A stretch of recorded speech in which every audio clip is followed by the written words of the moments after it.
Radhe Radhe and welcome to Bhagavad Gita study. Today I'm very happy to be here to share this book, the central theme of Srimad Bhagavatam by Swami Ranganathananda. If you're one among many that have not read the Bhagavatam or don't know anything about Bhagavatam, this is a very good book to start with.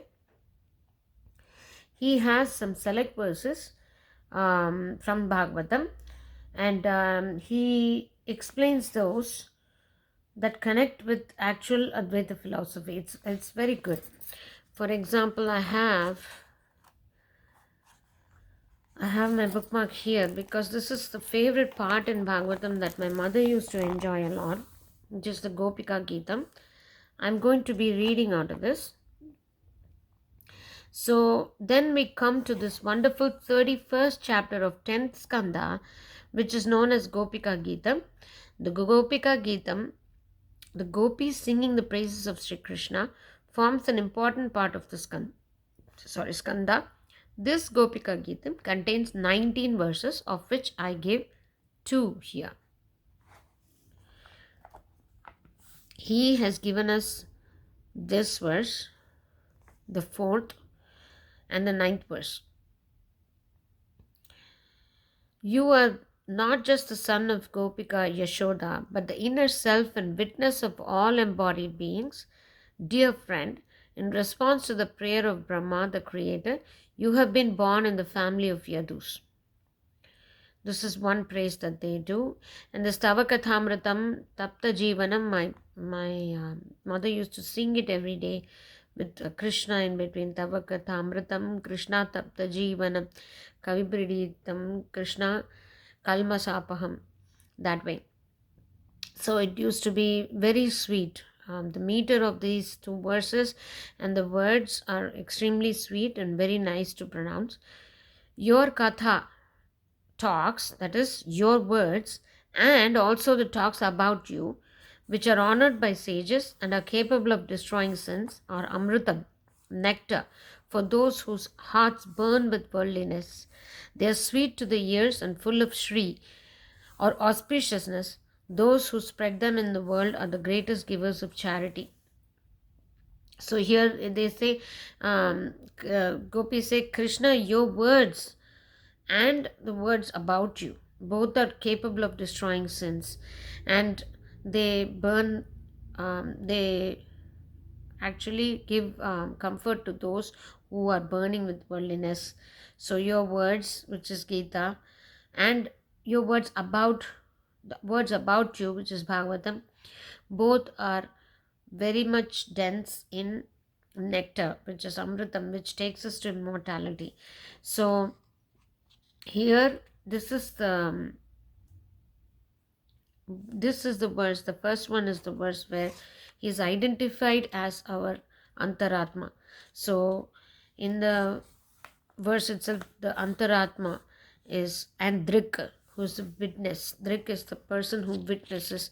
So who is an inner witness has been spoken about, which means he is the consciousness within ourselves that witnesses the ego and everything else that is not us.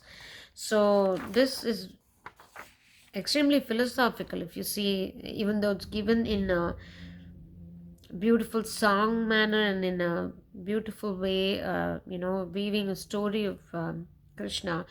What has been given to us is actually from Upanishads. So here I think he even mentions it here. I'm skipping this part. Why not? I'll just read it off. Indeed, that is the greatest work we can do. In this modern age, Sri Ramakrishna appeared, and M. Mahendranath Gupta begins his book, The Gospel of Sri Ramakrishna, with these words of the Bhagavatam. The Kathamrita today gives us a wonderful picture of a pure, holy life, full of infinite compassion and love. In the second verse of the 32nd chapter of the 10th Skanda, Krishna comes to play with the Gopas and Gopis in Vrindavan. There we can find a unique description of Krishna as Sakshat Manmatha Manmataha.